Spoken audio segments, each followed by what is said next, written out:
इसकी आंख अगर कोई दे देगा तो इसकी आंख बच जाएगी, नहीं तो इस बच्चे की आंख नहीं बचेगी। सज्जनों, उस मैया ने अपनी आंख को निकाल करके दे दिया। ये माँ ही तो हो सकती जो आंख दे दे। किसी की पत्नी ने किसी को आंख दी क्या?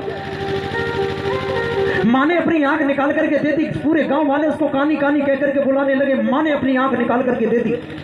माँ ने अपनी आंख दे दी। धीरे धीरे यह भागा बालक बड़ा हुआ तो इस बेचारे की नौकरी लग गई और इसने माँ के पास आना बंद कर दिया। बेटे की नौकरी लग गई। माँ आज भी मजदूरी कर रही है, आज भी दूसरों के घरों में बर्तन साफ कर रही है। थोड़े दिन बाद कुछ गांव वालों ने बताया, अरे बुढ़िया, तेरे बेटा की नौकरी लग गई। बोले कोई बात नहीं, मेरा लाल जरूर लौट के आएगा। फिर थोड़ा समय गुजरा। बोले तेरा बेटा तो अब शहर के लिए चला गया। बोले फिर भी मेरा लाल जरूर लौट करके आया। ये माँ का भाव था। फिर थोड़ा समय गुजरा। बोले तेरे बेटे ने विवाह कर लिया। माँ कहने लगी तो मेरा बेटा मेरी बहू को दिखाने जरूर लाएगा। अभी माँ का प्रेम कम नहीं हुआ। बेटे की नौकरी लगी, बेटे पे पैसा आ गया, लेकिन माँ आज भी मजदूरी कर रही है, बच्चों को पाल रही है, बोहारी लगा रही है, पोछा लगा रही है, लोगों की डांट फटकार को सहन कर रही है अपने बेटे के लिए, पुत्र के लिए। ये सब किया। थोड़े समय बाद फिर गांव वाले ने बताया, अरे बुढ़िया, तेरा बेटा तो विदेश चला गया। ओहो, जो ये सुना, मेरा बेटा विदेश चला गया। आंखों से अश्रुधारा बहने लगी। कॉपी पेंसिल को ले लिया, एक पत्र लिखा, मेरे लाल, आज तू मुझे मिलने नहीं आया। मैंने तुझे मजदूरी करके पाला। मैं लोगों के घर में बर्तन साफ करती थी, तुझे पढ़ाया और बड़ा किया मेरे लाल।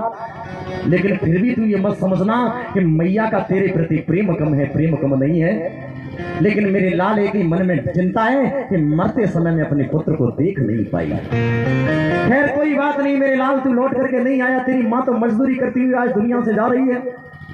कोई बात नहीं मेरे लाल, लौट के नहीं आया। पर तू ये मत समझना, तुझे मेरी जब भी याद आए तो तेरी कायनी आंख एक बार गिल्ली डंडा खेलते हुए फूट गई थी, वो मेरी आंख है। तेरी आंख के रूप में बेटा मैं सदैव तेरे साथ रहूंगी। आहा, तेरी आंख के रूप में सदैव तेरे साथ रहूंगी।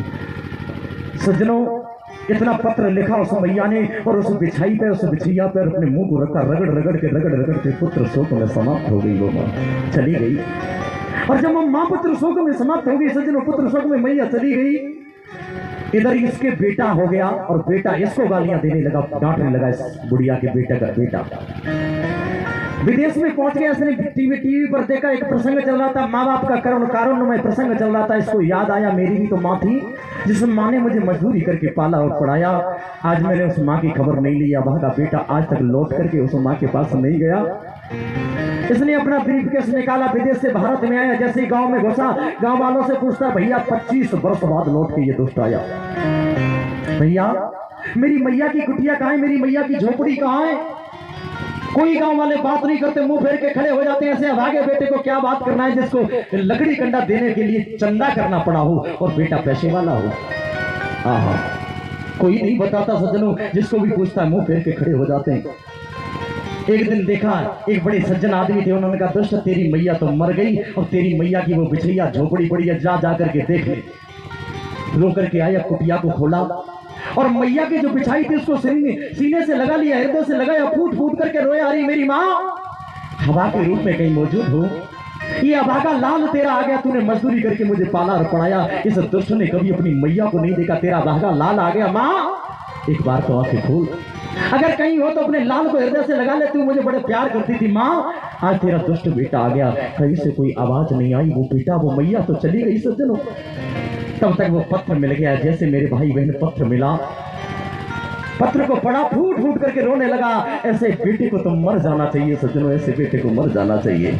और रोते रोते रोते रोते उस पुत्र ने भी प्राणांत कर दिया। जीवन खत्म हुआ तो जीने का ढंग आया और समा बुझ गई तो महफिल में रंग आया। तन की मशीनरी ने जब कार्य करना छोड़ा, हर एक बूढ़े पुरजे में जंग आया और जीवन खत्म हुआ तो जीने का ढंग आया। सज्जनों, बताया, अरे माँ जैसी ममता दुनिया में और दूजी नहीं रे बताई, और मैया जाने